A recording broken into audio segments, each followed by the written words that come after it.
가을비가 추적추적 내리는 시골 마을. 80년 된 기와집 앞에 검은 리본이 바람에 흔들린다. 김씨 집안의 큰 어른이 세상을 떠났다. 어머니, 이제 편히 쉬세요. 큰아들 준호 58가 영정 앞에서 고개를 숙인다. 둘째 명우 56, 셋째 경우 54, 넷째 딸 영희 52, 막내 윤호 50가 차례로 절을 올린다. 오랜만에 한자리에 모인 오남매의 표정은 각각 다르다. 장례 절차를 치르는 동안 조문객들 사이로 작은 수군거림이 들린다. 김어르신이 땅도 많이 가지고 계셨는데 자식들이 5이나 되니 나눠 가지기 쉽지 않겠어. 준호는 귀를 기울이며 눈썹을 찌푸린다. 명호는 휴대폰을 보며 부동산 시세를 검색한다. 경우는 담배를 피우러 나가면서 형들이 다 가져갈 텐데 우리 몫은 얼마나 될까 혼잣말을 중얼거린다. 영희는 친척들에게 음식을 대접하면서도 계속 형제들의 표를 살핀다. 막내 윤호만이 진심으로 어머니의 죽음을 슬퍼하는 듯 보인다. 형님들, 어머니 장례 치르는데 이런 이야기하기 그렇지만 명호가 말을 꺼내려 하자 준호가 손을 들어 막는다. 명호야, 그런 이야기는 어머니 장례 끝나고 하자. 지금은 어머니를 잘 보내드리는 것이 먼저다. 그래, 형 말이 맞아. 하지만 언젠가는 이야기해야 할 문제잖아. 경우가 거들며 살짝 불만의 기색을 내비친다. 영희는 두 형의 대화를 들으며 한숨을 쉰다. 아이고, 형님들. 어머니가 돌아가신 지 하루도 안 됐는데. 윤호는 아무 말 없이 어머니의 영정을 바라본다. 사진 속 어머니는 자상하게 웃고 있지만 그 미소가 지금 가족들의 모습을 본다면 어떨까 싶어 마음이 아프다. 밤이 깊어지고 조문객들이 모두 돌아간 후 오남매는 안방에 둘러앉는다. 침묵이 흐르는 가운데 각자의 마음속에는 이미 다른 생각들이 자리 잡고 있다. 어머니가 평생 모은 재산이. 명호가 다시 입을 열려 하자 준호가 단호하게 말한다. 내일 장례 끝나고 차근차근 이야기하자. 지금은 때가 아니야. 하지만 이미 씨앗은 뿌려졌다. 오남매의 마음속에는 상속에 대한 생각이 자라나고 있고 오랜만에 모인 가족의 재회는 예상과는 전혀 다른 방향으로 흘러가기 시작한다. 장례를 마친 다음 날 오남매는 어머니의 방에서 재산 목록을 펼쳐놓고 앉아 있다. 낡은 서류 뭉치와 통장들이 상 위에 놓여 있다. 정리해보니 시골 땅이 800평, 이 집, 그리고 예금이 3천만 원 정도 되네. 준호가 차분하게 말한다. 명호가 계산기를 두드리며 말한다. 땅값이 평당 30만 원 정도니까 대략 2억 5천 정도 되겠네. 와, 생각보다 많네. 경호가 눈을 반짝인다. 준호는 팔짱을 끼며 진지한 표정을 짓는다. 형제들, 내가 장남으로서 한 말씀 드리고 싶은데 이 집은 우리 조상 대대로 내려온 터전이야. 내가 지켜나가는 게 맞다고 생각해. 형, 그게 무슨 말이야? 명호가 즉시 반발한다. 요즘이 어느 시댄데 장남이 다 가져간다는 소리야? 그런 게 아니라. 준호가 해명하려 하지만 경호도 끼어든다. 형, 우리도 어머니 자식이야. 공평하게 나누는 게 맞지 않아? 영희는 두 형의 얼굴을 번갈아 보며 말한다. 형님들, 싸우지 말아요. 차근차근 이야기해봐요. 윤호는 여전히 조용히 앉아있지만 마음속으로는 복잡한 감정이 휘몰아치고 있다. 형들이 정말로 돈 때문에 이러는 건가? 준호는 목소리를 높인다. 야, 너희들이 언제 어머니께 효도했냐? 나는 여기 있으면서 어머니 모시고 살았어. 그러니까 집을 다 달라는 거야? 명호의 목소리도 날카로워진다. 다 달라는 게 아니라 이 집만큼은 내가 지키겠다는 거야. 대신 다른 재산은 너희들끼리 나눠 가져. 경호가 비웃으며 말한다. 집이 제일 비싼데 그런 식으로 하자고? 형도 참 똑똑하네. 분위기가 험악해지자 영희가 나선다. 어머니가 돌아가신 지 며칠 안 됐는데 우리가 이러면 어떡해요? 다른 친척들이 보면 뭐라고 하겠어요? 윤호가 처음으로 입을 연다.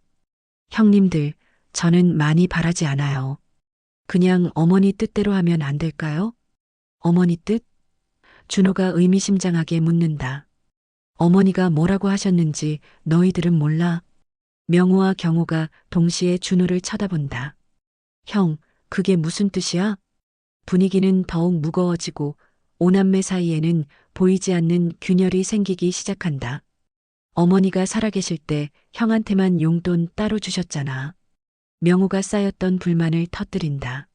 준호는 황당하다는 듯이 반박한다. 그게 언제 일인데 지금 와서 그런 소리를 해? 20년 전 일도 기억나는데 작년 일을 잊겠어? 내가 사업 힘들 때 어머니한테 도움 좀 청했더니 큰아들 챙기느라 여유가 없다고 하시더라고. 경호도 거둔다. 나도 그런 적 있어. 애들 학비가 부족해서 말씀드렸는데 항상 형 핑계만 대셨어. 그건 내가 바란 게 아니야. 준호가 소리를 지른다. 어머니가 그렇게 하신 거지. 내가 뭐라고 했냐? 영희가 중간에서 말을 받는다. 형님들도 너무 하세요. 큰오빠가 여기서 어머니 모시고 살면서 얼마나 고생했는데. 고생? 그럼 우리는 고생 안 했어? 경호가 격앙된다. 나는 서울에서 돈 벌어가지고 매달 용돈도 드렸고 명절 때마다 와서 인사드렸어. 명호도 흥분하여 말한다. 맞아. 그리고 경호야, 너한테 빌려준 500만 원은 언제 갚을 거냐? 벌써 5년 됐잖아. 그건 지금 여유가 없어서. 경호가 머뭇거린다. 여유가 없으면서 유산 분배는 신경 쓰네. 명호가 비꼬듯 말한다. 윤호가 답답해하며 나선다. 형님들, 이러지 말아요. 우리가 왜 이래야 해요? 윤호야, 너는 막내라서 몰라. 경호가 쓴웃음을 지으며 말한다. 형들이 얼마나 이기적인지 오늘 알겠지? 준호가 벌떡 일어선다. 이기적이라고? 내가 언제까지 이런 소리를 들어야 하는 거야? 영희가 눈물을 글썽이며 말한다. 오빠들, 제발 그만해요. 어머니가 이 모습 보시면 얼마나 마음 아프시겠어요. 하지만 이미 터진 감정의 두근 막을 수 없다. 수십 년간 쌓인 서로에 대한 불만과 원망이 어머니의 죽음을 계기로 한꺼번에 쏟아져 나온다. 결국 돈 때문이야. 다들 어머니 돌아가시자마자 계산기부터 두드리더라. 윤호가 실망스러운 표정으로 중얼거린다. 형제들은 서로를 바라보며 어색한 침묵에 빠진다. 어머니가 돌아가시기 전까지는 그래도 겉으로라도 화목했던 가족이 이제는 남남처럼 느껴진다. 다음 날 아침 준호가 오래된 서랍에서 봉투 하나를 꺼내온다. 형제들, 이것 좀 봐라. 봉투 안에는 어머니의 친필로 쓰인 메모가 들어있다. 떨리는 글씨로 내 집은 큰아들 준호에게 맡긴다라고 적혀 있다. 이게 뭐야? 명호가 의심스러운 눈으로 종이를 들여다본다. 어머니가 작년에 몸이 안 좋아지시면서 쓰신 거야. 내가 몰래 부탁드린 게 아니라 어머니가 스스로 결정하신 거야. 준호가 진지하게 설명한다. 경호가 종이를 빼앗으며 자세히 살펴본다. 이게 유언장이야? 법적 효력도 없는 종이 쪼가리잖아. 법적 효력이 있고 없고가 문제가 아니야. 어머니 뜻이잖아. 준호가 목소리를 높인다. 명호는 코웃음을 친다. 형이 옆에서 귀에 대고 뭐라고 했는지 누가 알아? 어머니가 정신이 온전하셨을 때 쓰신 건지도 의심스러워. 뭐라고? 준호의 얼굴이 붉어진다. 내가 언제 어머니를 속였다고 그런 소리를 해? 영희가 종이를 받아보며 말한다. 어머니 글씨는 맞는 것 같은데. 하지만 이게 전부는 아니잖아요. 다른 재산에 대해서는 아무 말씀도 없으시고. 윤호가 조심스럽게 말한다. 형, 그런데 이 종이가 언제 쓰인 건지 확실해? 날짜도 없고. 너마저 의심하는 거야? 준호가 실망한 표정을 짓는다. 나는 어머니 옆에서 마지막까지 모셨어. 어머니가 얼마나 걱정하셨는지 누구보다 잘 알아. 경호가 비꼬며 말한다. 걱정이요? 우리가 재산 때문에 싸울까봐 걱정하셨겠죠. 그런데 형이 미리 손을 써놓으셨네요. 이건 정말 너무하다. 준호가 자리에서 일어난다. 내가 30년 동안 이 집에서 부모님을 모시고 살았어. 너희들은 명절 때나 얼굴 보이고. 명호도 맞받아친다. 그럼 우리는 뭐야? 서울에서 돈 벌어서 집으로 붙였잖아. 형만 효도한 것처럼 말하지 마. 분위기는 더욱 험악해지고 서로를 의심하는 눈빛들이 오간다. 어머니의 메모 한 장이 가족들 사이에 깊은 불신의 씨앗을 심어 놓았다. 결국 이 종이 때문에 우리가 갈라서는 거네. 영희가 슬픈 목소리로 말한다. 한 가족이었던 오남매는 이제 서로를 경계하는 타인이 되어가고 있다. 형님들, 제발 그만하시면 안 될까요? 막내 윤호가 두 손을 모으며 애원한다. 우리가 이러면 어머니가 얼마나 슬퍼하시겠어요. 하지만 상황은 이미 걷잡을 수 없이 악화된 상태다. 준호는 어머니의 메모를 증거로 내세우고 명호와 경호는 그것을 인정할 수 없다며 맞선다. 윤호야, 너는 항상 그렇게 순진하게 살더라. 경호가 한숨을 쉬며 말한다. 형들이 얼마나 교활한지 이제야 알겠어? 교활하다고? 준호가 벌떡 일어선다. 내가 30년 동안 여기서 뭘 했는지 생각해봐. 너희들은 편할 때만 집에 왔잖아. 명호가 테이블을 탁 치며 소리를 지른다. 그만해. 우리가 왜 이래야 하는 거야? 어머니 돌아가신 지 일주일도 안 됐는데. 그러게 왜 이러는 거야? 영희도 울음을 터뜨린다. 돈이 그렇게 중요해? 형제가 더 소중하지 않아? 윤호가 가운데 서서 팔을 벌린다. 형님들, 이러지 맙시다. 제가 중간에서 조정할게요. 조정? 경호가 비웃는다. 뭘 조정해? 형은 이미 마음먹었어. 집은 자기 거라고. 준호도 지지 않고 맞받아친다. 그럼 너희들은 뭐야? 어머니 돌아가시자마자 계산기부터 두드리면서 나눠 먹을 생각만 했잖아. 그건 윤호가 말을 못 잇는다. 사실 자신도 상속에 대해 생각하지 않았다면 거짓말이기 때문이다. 이때 이웃집 아주머니가 문을 두드린다. 여보세요? 너무 시끄러워서. 오남매는 순간 조용해지지만 서로를 바라보는 시선은 여전히 차갑다. 아주머니가 돌아간 후 영희가 한숨을 쉬며 말한다. 이제 온 동네가 다 알겠네. 김씨네 자식들이 재산 때문에 싸운다고. 체면이 그렇게 중요해? 경호가 쏘아붙인다. 형이 먼저 욕심을 부렸잖아. 윤호가 다시 한번 시도한다. 형님들 며칠 시간을 두고 차근차근 생각해보면 어때요? 지금은 모두 감정이 격해져서 시간을 둬서 뭐래? 준호가 단호하게 말한다. 어머니 뜻은 분명해. 이 집은 내가 지킨다. 명호와 경호는 서로를 바라본 후 동시에 자리에서 일어난다. 알겠어. 형이 그렇게 나온다면 우리도 할 말이 있어. 명호가 냉정하게 말한다. 회의는 결렬됐고 가족들 사이의 골은 더욱 깊어만 간다. 일주일 후 명호는 법무법인 사무실에 앉아 있다. 변호사가 서류를 정리하며 말한다. 상속 재산을 정확히 파악하는 게 먼저입니다. 모든 통장과 재산을 공개해야 합니다. 한편 준호도 다른 변호사 사무실에서 상담을 받고 있다. 어머님의 유언장이 법적 요건을 갖추지 못했다면 법정 상속에 따라 분할하게 됩니다. 며칠 후 법정에서 재산 목록을 제출하는 과정에서 충격적인 사실이 드러난다. 피상속인 명의의 예금 계좌가 하나 더 발견됐습니다. 법원 직원이 서류를 보며 말한다. 또 다른 통장? 명호가 놀란다. 준호의 얼굴이 굳어진다.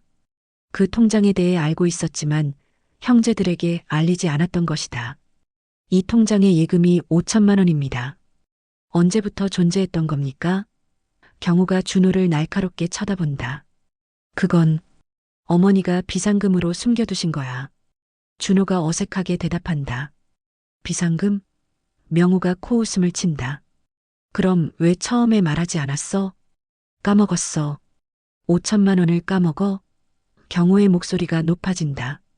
형, 이거 어머니 돌아가시기 전에 형이 빼간 거 아냐? 뭐라고? 준호가 벌떡 일어선다. 내가 언제 그런 짓을 했다고. 변호사가 중재에 나선다.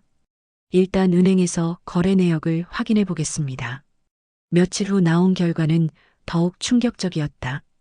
어머니가 돌아가시기 한 달 전에 통장에서 1천만 원이 인출된 기록이 있었던 것이다. 이건 어떻게 설명할 거야? 명우가 준호를 추궁한다. 그건 어머니 병원비야.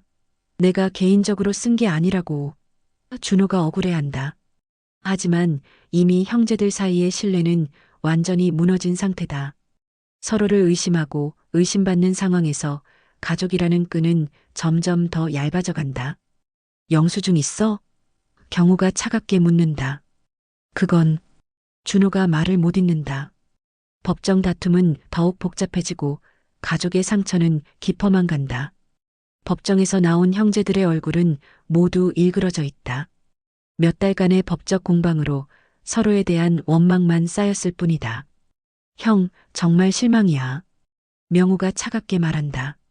어머니 돌아가시고 나서 형의 진짜 모습을 본 것 같아. 준호도 지지 않는다. 실망은 나도 마찬가지야. 너희들이 이렇게 돈에만 눈이 먼 사람들인 줄 몰랐어. 경우가 비웃으며 끼어든다. 돈에 눈이 먼 건 형이잖아. 어머니 통장까지 숨기면서 몇 번을 말해야 알아듣겠어. 그건 병원비라고.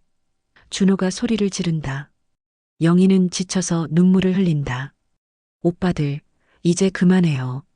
우리가 정말 이래야 하는 거예요? 하지만 이미 상황은 돌이킬 수 없는 지경에 이르렀다. 서로에 대한 불신과 원망이 극에 달한 상태다. 형, 앞으로는 형이라고 부르지 않겠어? 명우가 단호하게 선언한다. 그래, 나도 마찬가지야. 이런 동생들 두고 싶지 않아. 준호도 맞받아친다. 경우는 휴대폰을 꺼내며 말한다. 형들 연락처 다 지울게. 앞으로 연락하지 마. 윤호가 절망적인 표정으로 말한다. 형님들, 정말 이러고 싶어요? 우리가 남남이 되고 싶어요? 이미 남남이야. 경우가 쓴웃음을 지으며 대답한다. 애초에 가족이라고 생각한 게 내 착각이었어. 준호는 가방을 들고 일어선다. 좋아. 앞으로 제사도 따로 지내자. 나는 혼자서 부모님 모실게. 제사? 명우가 화를 낸다. 형 혼자 다 해? 우리는 자식도 아니야? 자식이면 자식답게 행동하든가. 영희가 마지막으로 애원한다. 오빠들, 어머니가 이 모습 보시면. 하지만 아무도 돌아보지 않는다. 30년, 40년, 50년을 함께 살아온 형제들이 법정 문을 나서며 각자 다른 방향으로 걸어간다. 고향집 마당에는 어머니가 심었던 감나무가 서 있지만 이제 그 아래 모일 가족은 없다. 진짜 끝인가 보다. 윤호가 혼자 중얼거리며 빈 집을 바라본다. 가족이라는 이름으로 묶여있던 끈이 마침내 끊어진 것이다. 3년이 흘렀다. 고향집은 문이 굳게 잠겨 있고 마당에는 잡초가 무성하게 자라 있다. 어머니가 정성스럽게 가꾸던 화단은 흔적도 없이 사라졌다. 대문 앞 우편함에는 각종 고지서들이 쌓여 있다. 서울 어느 원룸에서 혼자 살고 있는 명호는 TV를 보다가 고향 소식을 전하는 뉴스를 본다. 화면에 익숙한 마을 풍경이 나오자 잠시 멈칫한다. 옛날 생각나네. 혼잣말을 하지만 곧 채널을 돌린다. 다른 동네 아파트에서 살고 있는 경호는 아이들과 함께 저녁을 먹으면서도 어딘지 쓸쓸해 보인다. 아내가 묻는다. 여보, 고향에 계신 형님들은 어떻게 지내세요? 글쎄, 연락 안 하니까 모르지. 경호는 시큰둥하게 대답하지만 마음 한편으로는 궁금하다. 준호는 여전히 고향집 근처에서 살고 있지만 집에는 들어가지 않는다. 새로 얻은 작은 임대집에서 혼자 소주를 마시며 하루를 보낸다. 가끔 고향집 앞을 지나가지만 들어갈 용기가 나지 않는다. 영희는 자식들에게 고향 이야기를 해주고 싶지만 삼촌들 이야기는 꺼내지 못한다. 할머니 집은 왜 안 가요? 라는 아이들의 질문에 나중에 가자라고만 답한다. 막내 윤호만이 가끔씩 고향집을 찾는다. 하지만 집 앞에 서서 한참을 바라보다가 그냥 돌아서곤 한다. 어머니 무덤 앞에서도 혼자 절을 올린다. 어머니, 저희가 이렇게 됐어요. 정말 죄송해요. 어느 봄날 동네 이장이 윤호에게 전화를 건다. 집이 너무 방치돼서 동네에서 말이 많아요. 형제분들이랑 상의해서 어떻게 좀 해보세요. 윤호는 한숨을 쉬며 대답한다. 상의할 형제들이 어디 있어요. 그해 여름 큰 태풍이 지나간 후 고향집 기와장 몇 개가 떨어져 나갔다. 집은 더욱 초라한 모습이 됐다. 어머니가 그렇게 아끼던 집이 이제는 폐가나 다름없다. 윤호는 혼자서 기와장을 고치려 했지만 혼자 하기에는 역부족이다. 예전 같으면 형들이 와서 함께 고쳤을 텐데. 가을이 되자 어머니가 심은 감나무의 감이 주렁주렁 열렸다. 하지만 아무도 따는 사람이 없어 새들만 쪼아먹는다. 각자의 생활 속에서 형제들은 간혹 서로 생각이 난다. 명호는 회사에서 힘든 일이 있을 때 예전에 큰형에게 전화했던 기억이 떠오른다. 경호는 아이들이 아플 때 큰언니가 밤새 간병했던 일을 생각한다. 준호는 외롭고 쓸쓸할 때 동생들과 함께 마셨던 술자리가 그립다. 하지만 아무도 먼저 연락하지 않는다. 자존심과 상처받은 마음이 그들을 가로막는다. 겨울이 되어 눈이 내리자 고향집 지붕 위에도 하얀 눈이 쌓인다. 텅 빈 집은 더욱 쓸쓸해 보인다. 윤호가 어머니 제사를 혼자 지내며 중얼거린다. 어머니, 돈은 나눌 수 있어도 형제의 정은 다시 모을 수 없나 봐요. 저희가 너무 어리석었어요. 멀리서 들려오는 바람소리만이 그의 말에 답할 뿐이다. 카메라는 천천히 빈 고향집을 비추며 멀어진다. 한때 웃음소리가 가득했던 그 집에는 이제 침묵만이 흐르고 가족이었던 5 사람은 각자의 외로운 삶을 살아가고 있다.